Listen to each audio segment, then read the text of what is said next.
To my selfless Spartans, I love you all. To my good people, please join us. The Book of Daniel. Daniel and his friends remained faithful to God. In the 3rd year of the reign of Jehoiakim, king of Judah, came Nebuchadnezzar, king of Babylon, unto Jerusalem, and besieged it. And the Lord gave Jehoiakim, king of Judah, into his hand, with part of the vessels of the house of God, which he carried into the land of Shinar to the house of his God. And he brought the vessels into the treasure house of his God. And the king spake unto Ashpenaz, the master of his eunuchs, that he should bring certain of the children of Israel, and of the king's seed, and of the princes, children in whom was no blemish, but well favored, and skillful in all wisdom, and cunning in knowledge, and understanding science, and such as had ability in them to stand in the king's palace, and whom they might teach the learning and the tongue of the Chaldeans. And the king appointed them a daily provision of the king's meat, and of the wine which he drank, so nourishing them 3 years, that at the end thereof they might stand before the king. Now among these were of the children of Judah, Daniel, Hananiah, Mishael, and Azariah, unto whom the prince of the eunuchs gave names. For he gave unto Daniel the name of Belteshazzar, and to Hananiah of Shadrach, and to Mishael of Meshach, and to Azariah of Abednego.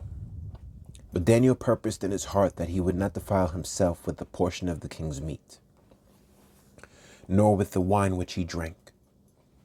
Therefore he requested of the prince of the eunuchs that he might not defile himself. Now God had brought Daniel into favor and tender love with the prince of the eunuchs. And the prince of the eunuchs said unto Daniel, I fear my lord the king, who hath appointed your meat and your drink. For why should he see your faces worse liking than the children which are of your sort? Then shall ye make me endanger my head to the king.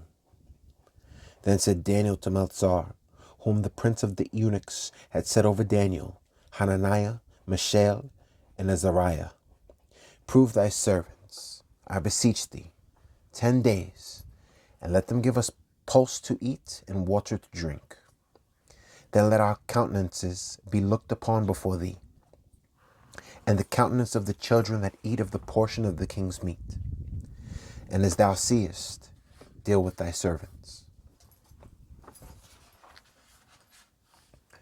So he consented to them in this matter, and proved them 10 days. And at the end of the 10 days their countenances appeared fairer and fatter in flesh than all the children which did eat the portion of the king's meat. Thus Melzar took away the portion of their meat, and the wine that they should drink, and gave them pulse. As for these 4 children, God gave them knowledge and skill in all learning and wisdom. And Daniel had understanding in all visions and dreams. Now at the end of the days that the king had said he should bring them in, then the prince of the eunuchs brought them in before Nebuchadnezzar. And the king communed with them, and among them all was found none like Daniel, Hananiah, Mishael, and Azariah. Therefore stood they before the king. And in all matters of wisdom and understanding that the king inquired of them, he found them 10 times better than all the magicians and astrologers that were in his realm, in all his realm. And Daniel continued even unto the 1st year of King Cyrus. Nebuchadnezzar dreams. And in the 2nd year of the reign of Nebuchadnezzar dreamed dreams, wherewith his spirit was troubled, and his sleep brake from him. Then the king commanded to call the magicians, and the astrologers, and the sorcerers, and the Chaldeans, for to shew the king his dreams. So they came and stood before the king. And the king said unto them, I have dreamed a dream, and my spirit was troubled to know the dream. Then spake the Chaldeans to the king in Syriac, O king, live forever. Tell thy servants thy dream, and we will shew the interpretation. The king answered and said to the Chaldeans, the king is gone from me. If ye will not make known unto me the dream with the interpretation thereof, ye shall be cut in pieces, and your houses shall be made a dunghill. But if ye shew the dream and the interpretation thereof, ye shall receive of me gifts and rewards and great honor. Therefore shew me the dream and the interpretation thereof. They answered again and said, let the king tell his servants the dream, and we will shew the interpretation of it. The king answered and said, I know of certainty that ye would gain the time, because ye see the thing is gone from me. But if ye will not make known unto me the dream, there is but one decree for you, for ye have prepared lying and corrupt words to speak before me, till the time be changed. Therefore tell me the dream, and I shall know that ye can shew me the interpretation thereof. The Chaldeans answered before the king and said, there is not a man upon the earth that can shew the king's matter. Therefore there is no king, lord, nor ruler that asked such things at any magician or astrologer or Chaldean. And it is a rare thing that the king requireth, and there is none other that can shew it before the king except the gods, whose dwelling is not with flesh. For this cause the king was angry and very furious, and commanded to destroy all the wise men of Babylon. And the decree went forth that the wise men should be slain, and they sought Daniel and his fellows to be slain. The dream is revealed to Daniel. Then Daniel answered with counsel and wisdom to Arioch, the captain of the king's guard, which was gone forth to slay the wise men of Babylon. He answered and said to Arioch, the king's captain, why is the decree so hasty from the king? Then Arioch made the king known to Daniel. Then Daniel went in and desired of the king that he would give him time, and that he would shew the king the interpretation. Then Daniel went to his house and made the thing known to Hananiah, Mishael, and Azariah his companions, that they would desire mercies of the God of heaven concerning this secret, that Daniel and his fellows should not perish with the rest of the wise men of Babylon. Then was the secret revealed unto Daniel in a night vision. Then Daniel blessed the God of heaven. Daniel answered and said, blessed be the name of God forever and ever, for wisdom and might are his. And he changeth the times and the seasons. He removeth kings, and setteth up kings. He giveth wisdom unto the wise, and knowledge to them that know understanding. He revealeth deep and secret things. He knoweth what is in the darkness, and the light dwelleth within him. I thank thee and praise thee, O thou God of my fathers, who hast given me wisdom and might, and hast made known unto me now what we desired of thee. For thou hast now made known unto us the king's matter. Therefore Daniel went in unto Arioch, whom the king had ordained to destroy the wise men of Babylon. He went and said thus unto him, destroy not the wise men of Babylon. Bring me in before the king, and I will shew unto the king the interpretation.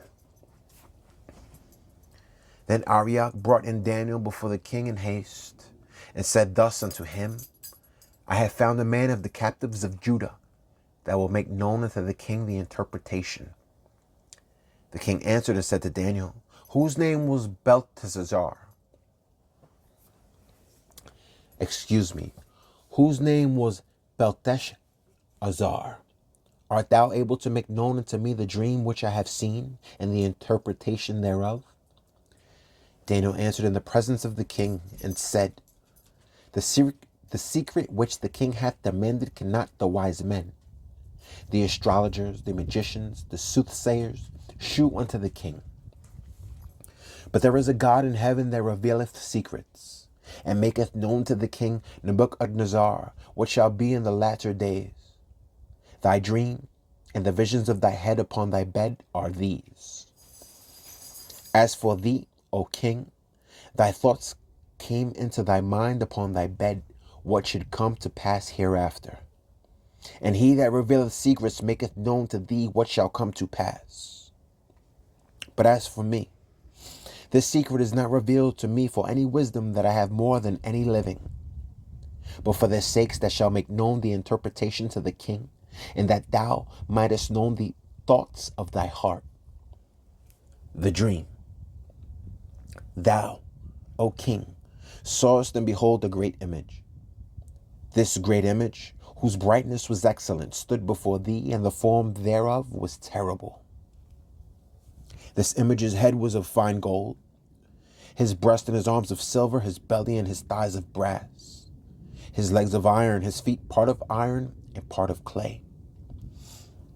Thou sawest still that a stone was cut out without hands, which smote the image upon his feet that were of iron and clay, and brake them to pieces. Then was the iron, the clay, the brass, the silver, and the gold broken to pieces together, and became like the chaff of the summer threshing floors. And the wind carried them away, that no place was found for them. And the stone that smote the image became a great mountain, and filled the whole earth. This is the dream, and we will tell the interpretation thereof before the king. Thou, O king, art a king of kings, for the God of heaven hath given thee a kingdom, power, and strength, and glory. And wheresoever the children of men dwell, the beasts of the field and the fowls of the heaven hath he given into thine hand, and hath made thee ruler over them all. Thou art this head of gold. And after thee shall arise another kingdom inferior to thee, and another third kingdom of brass, which shall bear rule over all the earth. And the fourth kingdom shall be strong as iron, for as much as iron breaketh in pieces and subdueth all things, and as iron that breaketh all these shall it break in pieces and bruise. And whereas thou sawest the feet and toes, part of potter's clay and part of iron, the kingdom shall be divided. But there shall be in it of the strength of the iron, for as much as thou sawest the iron mixed with miry clay. And as the toes of the feet were part of iron and part of clay, so the kingdom shall be partly strong and partly broken. And whereas thou sawest iron mixed with miry clay, they shall mingle themselves with the seed of men, but they shall not cleave one to another, even as iron is not mixed with clay. And in the days of these kings shall the God of heaven set up a kingdom, which shall never be destroyed. And the kingdom shall not be left to other people, but it shall break in pieces and consume all these kingdoms, and it shall stand forever. For as much as thou sawest that the stone was cut out of the mountain without hands, and that it brake in pieces the iron, the brass, the clay, the silver, and the gold, the great God hath made known to the king what shall come to pass hereafter. And the dream is certain, and the interpretation thereof sure. Daniel's advancement. Then the king Nebuchadnezzar fell upon his face and worshipped Daniel, and commanded that they should offer an oblation and sweet odors unto him. The king answered unto Daniel and said, Of a truth it is, that your God is a God of gods, and a Lord of kings, and a revealer of secrets, seeing thou couldest reveal this secret. Then the king made Daniel a great man, and gave him many great gifts, and made him ruler over the whole province of Babylon, and chief of the governors over all the wise men of Babylon. Then Daniel requested of the king, and he set Shadrach, Meshach, and Abednego over the affairs of the province of Babylon. But Daniel sat in the gate of the king. Nebuchadnezzar dedicates a golden image. Nebuchadnezzar the king made an image of gold, whose height was 60 cubits, and the breadth thereof 6 cubits. He set it up in the plain of Dura, in the province of Babylon. Then Nebuchadnezzar the king sent to gather together the princes, the governors, and the captains, the judges, the treasurers, the counselors, the sheriffs, and all the rulers of the provinces, to come to the dedication of the image which Nebuchadnezzar the king had set up. Then the princes, the governors and captains, the judges, the treasurers, the counselors, the sheriffs, and all the rulers of the provinces were gathered together unto the dedication of the image that Nebuchadnezzar the king had set up. And they stood before the image that Nebuchadnezzar had set up. Then an herald cried out, then an herald cried aloud, to you it is commanded, O people, nations, and languages, that at what time ye hear the sound of the cornet, flute, harp, sackbut, psaltery, dulcimer, and all kinds of music, ye fall down and worship the golden image that Nebuchadnezzar the king hath set up.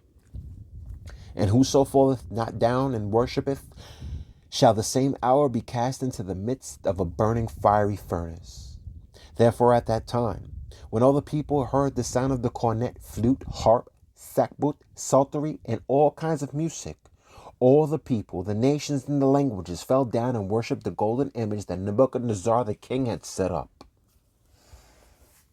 The fiery furnace. Wherefore at that time certain Chaldeans came near and accused the Jews. They spake and said to the king Nebuchadnezzar, O king, live forever. Thou, O king, hast made a decree that every man that shall hear the sound of the cornet, flute, harp, sackbut, psaltery, and dulcimer, and all kinds of music, shall fall down and worship the golden image. And whoso falleth not down and worshipeth, that he should be cast into the midst of a burning fiery furnace. There are certain Jews whom thou hast set over the affairs of the province of Babylon, Shadrach, Meshach, and Abednego. These men, O king, have not regarded thee. They serve not thy gods, nor worship the golden image which thou hast set up.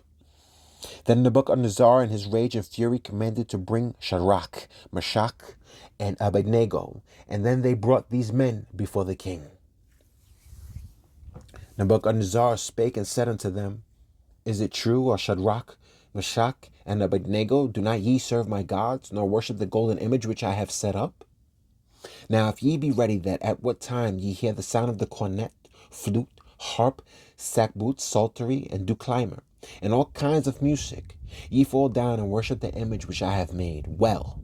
But if ye worship not, ye shall be cast the same hour into the midst of a burning fiery furnace. And who is that God that shall deliver you out of my hands? Shadrach, Meshach, and Abednego answered and said to the king, O Nebuchadnezzar, we are not careful to answer thee in this matter. If it be so, our God whom we serve is able to deliver us from the burning fiery furnace, and he will deliver us out of thine hand, O king. But if not, be it known unto thee, O king, that we will not serve thy gods, nor worship the golden image which thou hast set up. Then was Nebuchadnezzar full of fury, and the form of his visage was changed against Shadrach, Meshach, and Abednego. Therefore he spake, and commanded that they should heat the furnace 7 times more than it was wont to be heard. And commanded that they should heat the furnace 7 times more than it was wont to be heated. And he commanded that the most mighty men that were in his army to bind Shadrach, Meshach, and Abednego, and to cast them into the burning fiery furnace. Then these men were bound in their coats, their hosen and their hats, and their other garments, and were cast into the midst of the burning fiery furnace. Therefore, because the king's commandment was urgent, and the furnace exceeding hot, the flame of the fire slew those men that took up Shadrach, Meshach, and Abednego. And these 3 men, Shadrach, Meshach, and Abednego, fell down bound into the midst of the burning fiery furnace. Then Nebuchadnezzar the king was astonied, and rose up in hate, and spake, and said unto his counselors, Did not we cast 3 men bound into the midst of the fire? They answered and said unto the king, True, O king. He answered and said, Lo, I see 4 men loose, walking in the midst of the fire, and they have no hurt, and the form of the 4th is like the Son of God. Then Nebuchadnezzar came near to the mouth of the burning fiery furnace, and spake and said, Shadrach, Meshach, and Abednego, ye servants of the Most High God, come forth, and come hither. Then Shadrach, Meshach, and Abednego came forth of the midst of the fire. And the princes, governors, and captains, and the king's counselors, being gathered together, saw these men, upon whose bodies the fire had no power, nor was an hair of their head singed, neither were their coats changed, nor the smell of fire had passed on them. Then Nebuchadnezzar spake and said, Blessed be the God of Shadrach, Meshach, and Abednego, who hath sent his angel and delivered his servants that trusted in him, and have changed the king's word, and yielded their bodies, that they might not serve nor worship any god except their own God. Therefore I make a decree that every people, nation, and language which speak anything amiss against the God of Shadrach, Meshach, and Abednego shall be cut in pieces, and their houses shall be made a dunghill, because there is no other God that can deliver after this sort. Then the king promoted Shadrach, Meshach, and Abednego in the province of Babylon. To my selfless Spartans, please eat right, train, and to my good people, until we meet again.